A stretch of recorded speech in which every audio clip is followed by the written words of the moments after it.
ombudsman ang Anti-Crime and Peace Advocate Group laban sa tatlong party list representative Congressman Eric Yap, Congressman Saldico, and Congressman Edwin Garjola.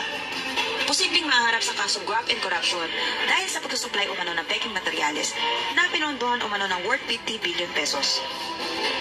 Kami ng leader complaint sa ombudsman para gumawa sila ng fact-finding about this corruption, no? Na nakikita namin at may mga ebidensya kami against these three congressmen.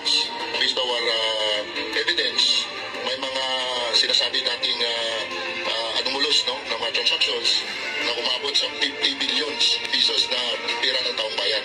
Kung malinaw-anin na ang pagbebenta nito ng peking materyales ay paglabag sa Republic Act 9187 as a DPWH Department Order 032 Series of 2019 kung saan isinasaad na ang lahat ng materyales na may certification ng manufacturer or supplier ay nagsasabing na compliant ito sa specification requirements at non-infringement ng registered patents. Naniniwala din ang grupo na may sabuatan ang tatlong kongresista. Mayroon talaga connivance ang mga PAC dyan, yung mga Bids and Awards Committee at ang mga congressman ito kasi sila umawak ng budget eh. You just imagine itong si Congressman Eric Yap mayroon siyang sariling supplier, no?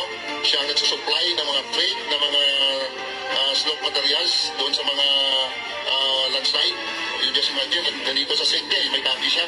May copy tayo ng self-registration to prove na siya rin ang supplier ng mga fake na mga materials na dinideliver dyan sa mga projects sa DPWH. Kasi dito sa ebidensya, makikita natin na hindi ka makakapasok na kontraktor kung hindi ka dadaan sa kanila. No? Itong tatlong, sabihin natin tatlong congressman na umawak ng budget, bago ka sasali doon sa bidding na bilyon, dadaan ka muna sa kanila. Pag walang sa kanila, clearance, hindi ka magiging hindi ka part ng kontraktor dyan. You just imagine that is public